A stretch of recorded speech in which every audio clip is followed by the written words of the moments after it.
සේන දිනන රටක ජවය සමගි කුරුණෑගල දිස්ත්‍රික් තරුණ සමුළුව මාර්තු 16 සවස 1ට කුරුණෑගල කටුපත පොල්පිටිවෙව අසලදී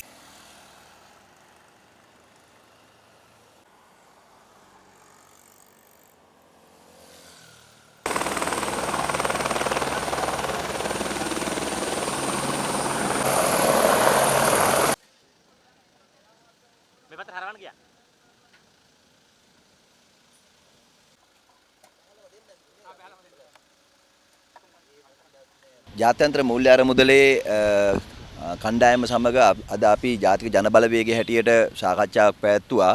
විශේෂයෙන් වුන් අපෙන් ඉල්ලීමක් කළා තිබුණා අපේ ආර්ථික කවුන්සිලේ එක කතා කරන්න අවශ්‍යයි කියලා.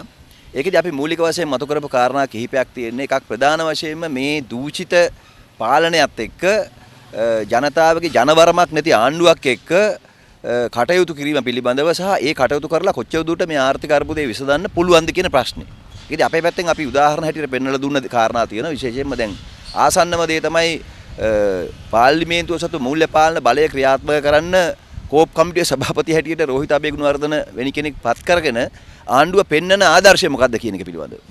ඉතින් ඒ කාරණා පිළිබඳව අපි අවධාරණය කළා. ඒ නිසා අපේ මූලික අදහස උනේ දැන් ජනතාවට මේ ආර්ථික අර්බුදයෙන් ගොඩ එන්න අවශ්‍යයි රටටම ජනතාවටම ඒ සඳහා ජනවරමක් සහිත පාලනයක් අවශ්‍යතාවය අවධාරණය කරා.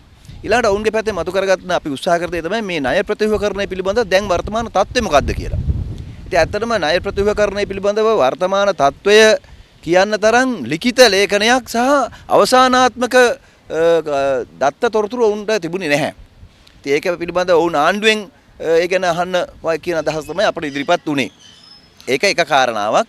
ඊළඟට දැන් මේ වැඩපිළිවෙල තුල අපි ඇහුවා ජාත්‍යන්තර මූල්‍ය අරමුදලයි විපක්ෂයේ පක්ෂයි එකතු කරලා සාකච්ඡාවක් හදන්න රනිල් වික්‍රමසිංහ ජනාධිපතිවරයා දරපු උත්සාහය කොයි වගේ එකක්ද කියන එක පිළිබඳව විශේෂයෙන්ම අඩුතරමේ ජාත්‍යන්තර මූල්‍ය අරමුදලේ නියෝජිතින්ටවත් ඒක ගැන ආරාධනා කළා නැහැ. ඒක අපි අහුවා ඇයි ඕගොල්ලෝ හිටියේ නැත්තේ මේ සාකච්ඡාවේ කියලා. ජාත්‍යන්තර මූල්‍ය අරමුදල නම් එක පාර්ශවයක් විපක්ෂයේ අනිත් පැත්තේ අපි නොගියට සුමන්දිරන් මන්ත්‍රීතුමා සහභාගී වුණා. ඉතින් අඩුතරමේ ජාත්‍යන්තර මූල්‍ය අරමුදලටවත් වුන් කතා කරලා නැහැ. මෙතනදී අපිට පේන දේ තමයි මේ හර්ෂසිල්ල මන්ත්‍රීතුමයි රනිල් වික්‍රමසිංහයි සාකච්ඡා කරගෙන ජාත්‍යන්තර මූල්‍ය අරමුදලත් යොදාගෙන ප්‍රචාරක වැඩ කටයුත්තක් කරන්න උත්සාහ කරා වගේ එකක්. ඉතින් ඒක නිසා අපි තාම කනගාටු වෙනවා මේ தත්ත්වය මොකද රටක් හැටියට අපි හැල්ලු වෙන වැඩක් රටේ ජනාධිපතිවරයා එහෙම කරනවනම් ජනාධිපතිවරයා IMF එකත් එක්ක එකතු කරලා විපක්ෂය ගැන සාකච්ඡා කරන්න අපිට ප්‍රසිද්ධිය ආරාධනා කරන අතරේ අපි ඇහුවා IMF එකට ආරාධනා කරලා තියෙනවද කියලා. IMF එකයි මේකට සහභාගී වුණේ නැත්තේ කියලා. මොකද මාධ්‍යවල අපි දැක්කේ නෑ IMF කණ්ඩායමේ කවුරුත් එතන ඉන්නවා. අපි මෙතනදි තමයි අපි දැනගත්තේ IMF එකේ අයටවත් එහෙම ආරාධනාවක් කළා නෑ. ඉතින් මේක හරි පැහැදිලිව පේන්නේ මේ හර්ෂසිල්ල මන්ත්‍රීතුමයි රනිල් වික්‍රමසිංහයි එක්ක කතා කරගෙන මීඩියා ෂෝ එකක් කරලා තියෙනවා විපක්ෂයට සම්බන්ධ කරගෙන IMF එකත් පාවිච්චි කරගෙන. ඉතින් ඒක රටක් හැටියට ගත්තොත් අපි අතරම හැල්ලු වෙච්ච දෙයක්. අපි කනගාටුවටපත් වෙන්න ඕන. මොකද මේක ජාත්‍යන්තරව අපේ ප්‍රතිරූපය විනාශ කරන කටයුත්තක්. අනිත් එක අපි අපේ රටේ අර්බුදයන් ගොඩක් තියෙනවා. අපිට ආණ්ඩුව වලට විවේචනයක් තියෙනවා. අපි IMF එකත් එක්ක ඒ ගැන කතා කරන්න උත්සාහ කරේ නෑ. මොකද හේතුව IMF එක බාහිර පාර්ශවයක්. අපේ රට ඇතුළේ තියෙන විවේචනයන් සහ අභ්‍යන්තරයේ තියෙන දේවල් අපි අභ්‍යන්තරේ කතා කරගන්න ඕන. හැබැයි ඒ වගේම රටක් හැටියට අපි කොහොමද ඉස්සරහට යන්නේ කියන එක පිළිබඳවදී අපිට තියෙන විස්තරයන් විශේෂයෙන්ම අපේ ආර්ථික සැලසුම් අපි ඉදිරිපත් කළා ඉතා පැහැදිලිව ඊළඟට රටේ ජනමතයක් විමසන ප්‍රධාන මැතිවරණයක් අවස්ථාව වෙනකොට අපි අපේ ස්ථාවරයන් පිළිබඳව ආර්ථික සැලසුම් පිළිබඳව රටට ජනතාවටත් ඉදිරිපත් කරන්න සූදානම් කියලා. ඔබතුමාලා චෝදනා කරන්නේ මේ ගහපු ගිවිසුම වෙනස් කරගන්න බැරි එහෙම කොහොමද බෑ කියලා දැන් ආණ්ඩුවත් එක්ක ගහපු ඒව වෙනස් කරන්න එකඟතාවයක් එහෙම ආවද? ඇත්තට මේ එහෙම සාකච්ඡාවක් අපිට කෙරුන්නේ නැහැ. මොකද ඒක ගහලා ඉවරයිනේ දැන්. දැන් මෙතන ඒගොල්ලෝගේ පැත්තෙන් අපිට අහන්න තියෙන්නේ ඒගොල්ලෝ ආණ්ඩුවත් එක්ක ඇති කරගත්ත එකඟතාවයන්ගේ ප්‍රගතිය මොකක්ද කියලා. ඉතින් ඒකදී තමයි අපි දැනගත්ත දේ තමයි ණය ප්‍රතිව්‍යුහකරණය සම්බන්ධයෙන් එහෙම අඩුතරමේ තාම ලිඛිත අවසාන සැලැස්මක් ලේඛනයක්වත් හැදිලා නැහැ කියන එක. මොකද ඒක අපිට අහන්න පුළුවන්කම තියෙන්නේ IMF එකෙන්. මොකද ආණ්ඩුවෙන් ඇහුවට කවදාකවත් කියන්නේ නැහනේ. දැන් ආණ්ඩුවෙන් අපි කොච්චර අහලා තියෙනවද මේ මොකද්ද ඊළඟට ජාත්‍යන්තර සෛරී බැඳුම් කර පිළිබඳව ගනුදෙනුකරුවන් එක්ක ඒ වගේම රටවල් එක්ක ණය ප්‍රතිව්‍යුහකරණ ක්‍රියාවලියේදී ආණ්ඩුවේ කොටස සම්බන්ධයෙන් තියෙන වැඩපිළිවෙල මොකද්ද කියලා. ඒක රටට කියලා නැහැ. ඉතින් IMF එක දන්නෙත් නැහැ. දැන් IMF එකට අහගන්න වෙන්නේ ආණ්ඩුවෙන්ම තමයි මොකද්ද ඕගොල්ලෝගේ සැලැස්මේ තියෙන ඉදිරි කටයුතු කියලා. ඔබතුමාලගේ ආණ්ඩුවක් කාලේදී IMF එකත් එක්ක සාකච්ඡා කරනවද කියලා ඇහුවද? ඉතින් ඒක ඉතින් ඇත්තටම මෙතන අහන්න ප්‍රශ්නයක් නෙමෙයි. මොකද අපි IMF එකේ සමාජික රටක්නේ. ඉතින් ඒකින්ද අපි IMF එකත් එක්ක කොහොමද කටයුතු කරනවනේ. එතකොට කටයුතු ගන්න වෙන්නේ අපේ සලස්මකට අනුව සහ අපිට මහ ජනතාව අනුමත කළ දෙන මැන්ඩේට් එකට අනුව. ජනාධිපති ලේකම් කාර්යාලයේ සාකච්ඡාව සහ ඔය මෙතන දැන් පැවැත්වූ සාකච්ඡාව අතර ලොකු වෙනසක් ඔබතුමාලා හිතනවද මෙතන ලොකු වෙනසක් තියෙනවනේ. අර ජනාධිපති ලේකම් කාර්යාලයේ සාකච්ඡාව මනමාලි නැති මගුල වගේනේ. IMF එකවත් නැහැ නේද? ඉතින් මෙතන අපි දෙපාර්ශ්වෙ හිටියා. IMF එකට වුණා අපි හම්බෙන්න අපට ඒ සදා අවස්ථාව ලබා ගත්තා. ඉතින් IMF එකත් හිටියා අපිත් හිටියා. සාර්ථකත්වයක් දකින්නවානේ සමස්තයක්. සාර්ථකත්වයක් තියෙන්නේ මේ සාකච්ඡාවල ඇත්තටම අවබෝධය සඳහා. අපට IMF එකේ අදහස් යෝජනා ගැන අවබෝධයක් හැදෙනවා.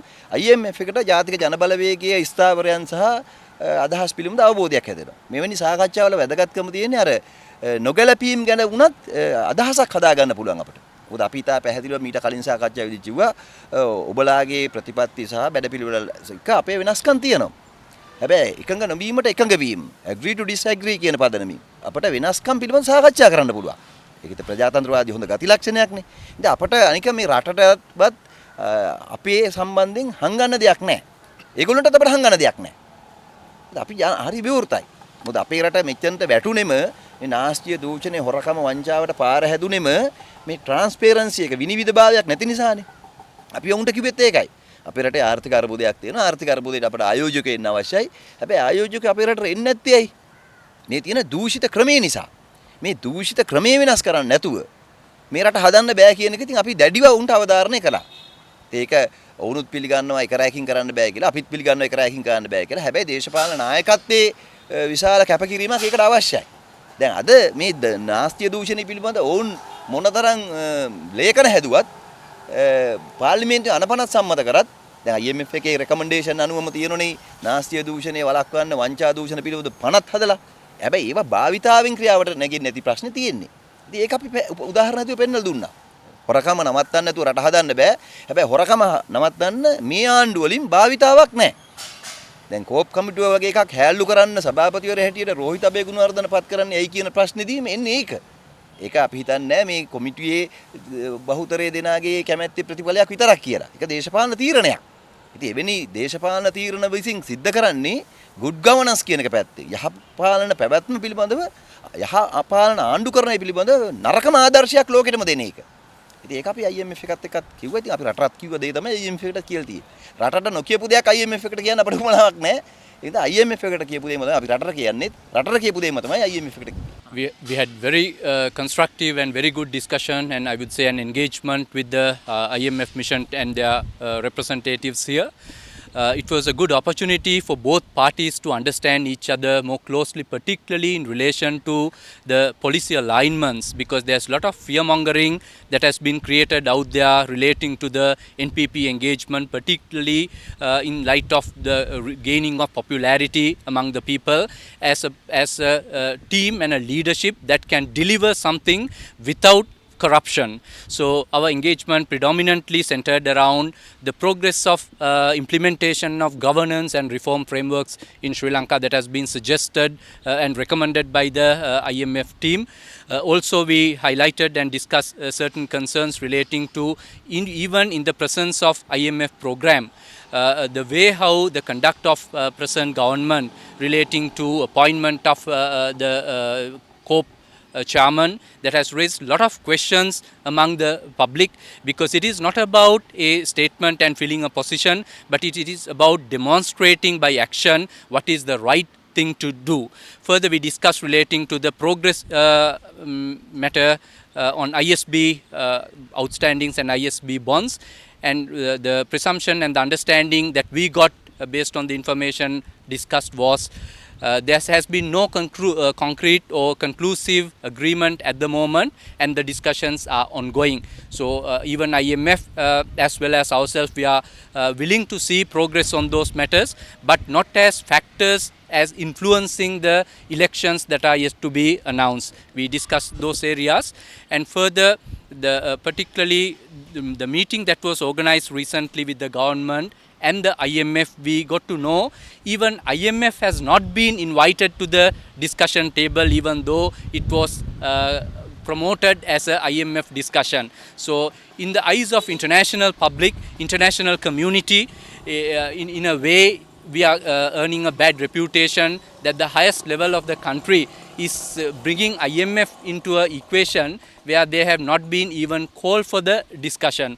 Particularly there were other areas in detail that we were discussing relating to the economic policy, and they had understood based on the discussions that we are coming up with practical approaches to resolve some of the problems. Many are aware of the problems and issues the country has gone through due to lack of governance, lack of transparency, due to rampant corruption, and IMF was happy to hear some of the proposals that we are working on to implement solutions that will bring about the economic stability to the country that we are looking at.